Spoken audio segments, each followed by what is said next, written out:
अपने सबसे खास से धोखा खाने के बाद लोग चाह कर भी किसी पर संपूर्ण प्रतिशत भरोसा नहीं कर पाते। यही सत्य है। मनुष्य का जीवन केवल उसके कर्मों पर चलता है। जैसा कर्म होता है वैसा उसका जीवन होता है। भगवान श्री कृष्ण जी कहते हैं कि हमें किसी से भी अंधा प्यार नहीं करना चाहिए। हमारा किसी के प्रति अंधा प्यार हमें कभी भी आगे बढ़ने नहीं देता। अधिक प्रेम भी व्यक्ति को बुद्धिहीन कर देता है। अनुमान मन की कल्पना है और अनुभव जिंदगी का सबक है। सच्ची खुशी तभी होती है जब आपकी सोच, कथन और कर्म में समानता हो।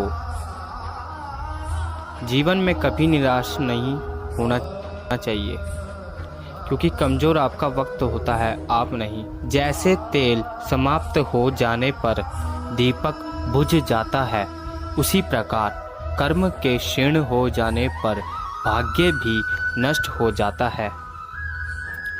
मौन सबसे अच्छा उत्तर है किसी ऐसे व्यक्ति के लिए जो आपको शब्दों का महत्व नहीं देता। मनुष्य जन्म लेता है तो उसके पास सांसें तो होती है, पर कोई नाम नहीं होता। जब मृत्यु होती है तो उसके पास नाम तो होता है, पर सांसें नहीं होती। इसी सांस और नाम के बीच की यात्रा को जीवन कहते हैं। ना किसी के अभाव में जियो, ना किसी के प्रभाव में जियो। यह जिंदगी है आपकी, अपने स्वभाव में जियो। किसी के प्रति मन में क्रोध लिए रहने की अपेक्षा उसे तुरंत प्रकट कर देना अधिक अच्छा है। जैसे क्षण भर में जल ज़्यादा देर तक सुलगने से अधिक अच्छा है। इंसान चाहे जितना भी खुद को व्यस्त रख ले, जिससे वो प्रेम करता है उसकी यादों से नहीं बच सकता। समय कभी नहीं रुकता। आज यदि बुरा चल रहा है तो कल अवश्य अच्छा जाएगा। आप केवल निस्वार्थ भाव से कर्म कीजिए और वहीं आपके हाथ में है। हमारी आस्था की परीक्षा तब होती है जब हम जो चाहे वो ना मिले और फिर भी हमारे दिल से प्रभु के लिए शुक्रिया निकलता है। दया होनी चाहिए, कमजोरी नहीं। ज्ञान होना चाहिए, अहंकार नहीं। माता पिता बनना अत्यंत सुखद अनुभव है। उत्साह से जीवन जीना और स्वयं पर महारत हासिल करना खुशी देता है।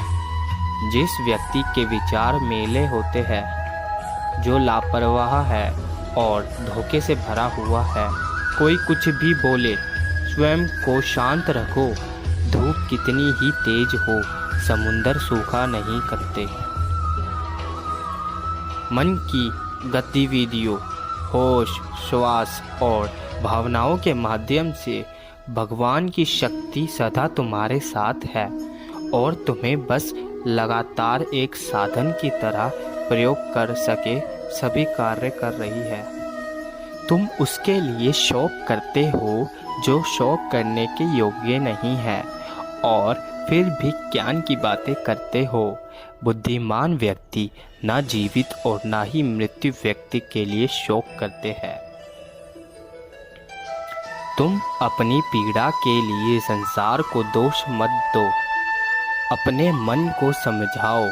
तुम्हारे मन का परिवर्तन ही तुम्हारे दुखों का अंत है। अगर तुम अपना कल्याण करना चाहते हो तो सभी तरह के उपदेशों, सभी धर्मों को छोड़कर मेरी शरण में आ जाओ। मैं तुम्हें मुक्ति प्रदान करूंगा। सुख दुख का आना जाना सर्दी गर्मी के आने जाने के जैसा ही है, इसलिए उन्हें सहन करना सीखना ही उचित है। धर्म चाहे जो भी हो, अच्छे इंसान बनो। हिसाब हमारे कर्म का होगा, धर्म का नहीं। तुम्हारा मोह ग्रस्त होकर अपने कर्तव्य पथ से हट जाना मूर्खता है, क्योंकि इससे ना तो तुम्हें स्वर्ग की प्राप्ति होगी और ना ही तुम्हारी कृति बढ़ेगी। बुरा वक्त आपको जिंदगी के उन सच से सामना करवाता है जिनका आपने अपने अच्छे वक्त में कभी ख्याल भी नहीं किया होगा। किसी दूसरे के जीवन के साथ पूर्ण रूप से जीने से अच्छा है कि हम अपने समय के भाग्य के अनुसार अपूर्ण जिए। जीवन को भगवान से जोड़ दो, सब भगवान पर छोड़ दो। शांत रहना सही है, पर जब गलत हो तब नहीं। वाणी और पानी दोनों में छवि नज़र आती है। पानी स्वच्छ हो तो चित्र नज़र आता है और वाणी मधुर हो तो चरित्र नज़र आता है। खुशियाँ मन की एक स्थिति है, बाहरी दुनिया से इसका कोई लेना देना नहीं है।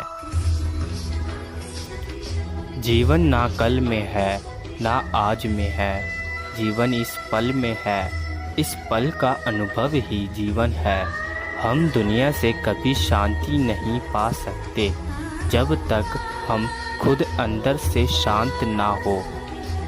मनुष्य की इच्छाएं अनंत है, यदि इच्छाएं पूरी नहीं होती तो क्रोध बढ़ता है और इच्छा पूरी होती है तो लाभ बढ़ता है। इसलिए जीवन की हर स्थिति में धैर्य बनाए रखें तथा इच्छाएं सीमित रखें। लोग कहते हैं अपनों के आगे झुक जाना चाहिए, किंतु सच बात तो यह है जो अपने होते हैं वह कभी झुकने नहीं देते। कर्म योगी अपने मन और बुद्धि की शुद्धि के लिए ही अपने शरीर, मन, बुद्धि और इंद्रियों के साथ आसक्ति रहित होकर कर्म करते हैं।